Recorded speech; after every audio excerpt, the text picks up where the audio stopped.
I'm Serena Dean for Greencross Vets, and today I'm going to be teaching you how to get your puppy into a lay down or drop position. So firstly, what we need to do is get our puppy interested in the treats. The next thing that we're going to do is actually draw a line directly from the puppy's nose in between those two front feet. Now you want to be really patient and slow with this. If we go too fast, your puppy's going to instantly stand back up. Yes, good puppy. Once we've drawn that line from the nose directly down between those two front feet, you want to keep your hand there. This way your puppy won't quickly pop back up into a sit position. Sometimes it's a little bit tricky to get our puppies into a lay down or drop position, so there's a couple of different techniques that we can do. The direct line from nose in between the two front feet is the first technique.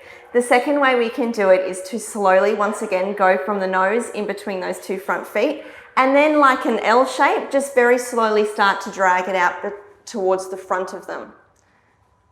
Yes, good boy. Now you notice that I haven't said the word drop or lay down, and once again it's because they haven't actually understood what I'm asking them to do as yet. So we want to lure them into the position first up, and once that chest hits the floor, that's when we can say the word drop or lay. Drop, good puppy.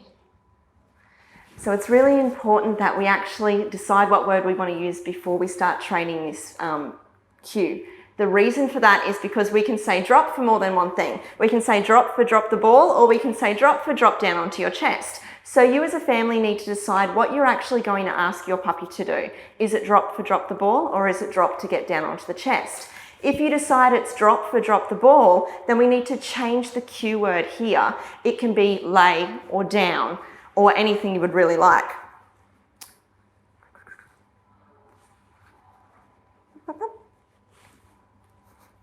Once they're in a drop position, sometimes it is a little bit tricky to get them up as well, which is fine. So to do that, all we need to do is actually teach them a stand position. So to get them into a stand position, you draw a line directly from their nose and up on a 45-degree angle.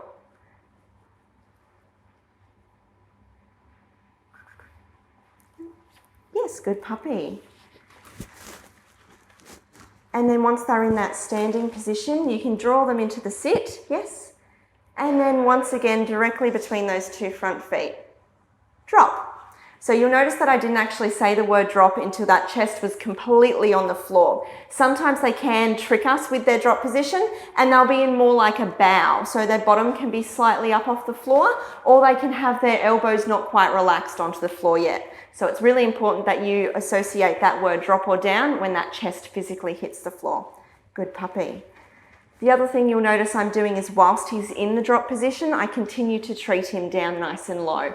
This encourages the behaviour to stay on the floor. Good puppy. And that's how you teach your puppy to go into a drop position. I'm Serena Dean for Greencross Vets.